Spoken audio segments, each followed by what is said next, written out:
Assalamu alaikum dear viewers, I am Tayyab Ali. Welcome to my channel Chess Essentials. This is our third video of chess related to the topic basic endgame. In this video we will discuss the rook and pawn endgame. And when it comes to rook and pawn endgame, there are two most basic and important positions which every chess player should know. And these are Lucena position and Philidor position. Let's see first Lucena position. This is Lucena position. In this position you can see that the white king is standing in front of his pawn and controlling the queening square. Now it is white to move, and many beginners try to give check to black king to the c7. Black king moves to the d8, they give check to the black king to the c8, then black king moves to the d7, and they repeat positions because they don't know what to do in this type of position. So in this type of position you should give check to black king on d2. Here if black king moves to the c6, then it is completely winning for white, because white can play king to c8 and black can't stop white from promoting the pawn. But if black king moves to the e7, then white play rook to the d4. In this position black can play king to the e6, and then white will start to bring his king and play king to the c7. Black rook gives check to white king, and white king moves to the king to the b6, and then again white king moves to the king to the c6, and after black gives check to white king moves to king to the b5, and again black gives check to white king, and then white king can block the check by white can block the check by placing rook to the b4, and then it is completely winning for the white, because black can't stop white from promoting his pawn. Let's see, if here black does not give check to white king on c1 and play rook to the b2, then what will white do in this position? In this position white will give check to black king on e4. Black king moves further away. Now it is important in rook and pawn endgames to trap the enemy king far away from the scene of action, so that enemy king can't stop our plan. Now white can play rook to the c4. Now the plan of white is to play king to the c7 and promoting the pawn on the b8. And black in this position can play king to the e6, and then white moves king to the c7. Black can play king to the d5, and then white can play king to the c6. And what will do black here? Black can play rook to the b3, and then white will play rook to the b6, and then if black gives check to the white king, then white king can go to d7, and black can't stop white from promoting his pawn here, because if he play kings to the c5, then white can play pawn to b8 queen, and white is winning here. So this is the Lucena position, and now we will see another position. You can see in this diagram that position of black is very passive, and if it is white to move, then white can play rook to a7, and there is a threat of checkmate here on a8. So black will prevent this threat by playing king to the b8.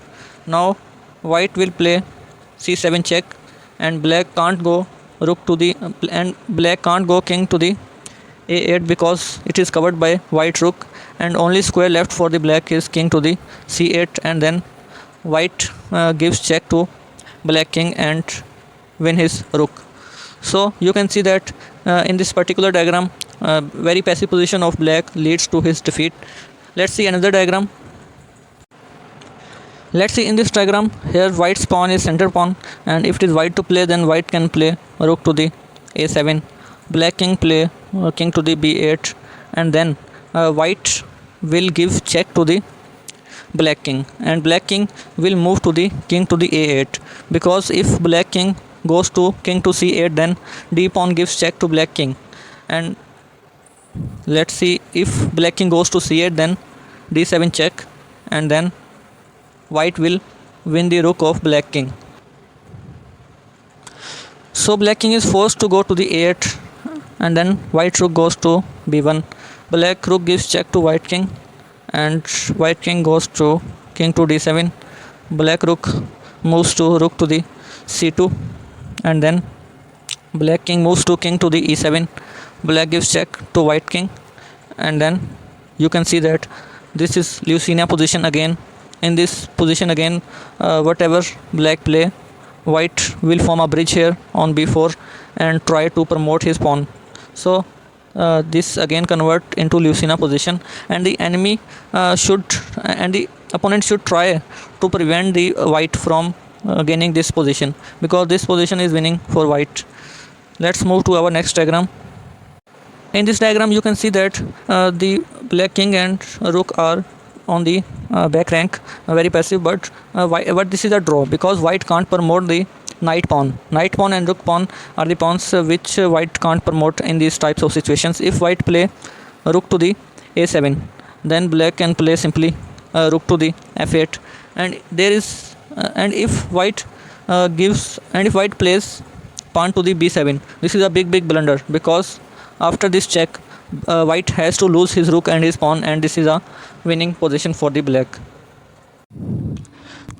This is a Philidor position, and black can easily draw it by playing rook to the g6, and then whatever white play here, if white gives check to black king, then black king moves to the e8, and if again gives check, then again white king moves and repeat the position. But if white play pawn to the e6, pawn to the e6 and to advance his king, then black king goes rook to the g1, and then black rook start giving check to the white king from behind, and white can't escape from the checks of black rook, and this is a draw. So we have discussed the Lucina position and the Philidor position and the two other positions in which black king and black rook are placing passively on the 8th rank, and the conditions in which it is winning for white and the conditions in which it is draw for in which it is draw. So hopefully you have understood the rook and pawn endgames and the basic two positions, Lucina position and the Philidor position, and what to do in these types of position and how to hold these types of position. So this is all about rook and pawn endgame, and we end our video here. And dear viewers, please like, subscribe and share my channel so that you can get more videos of chess which will be very informative and useful. Thank you.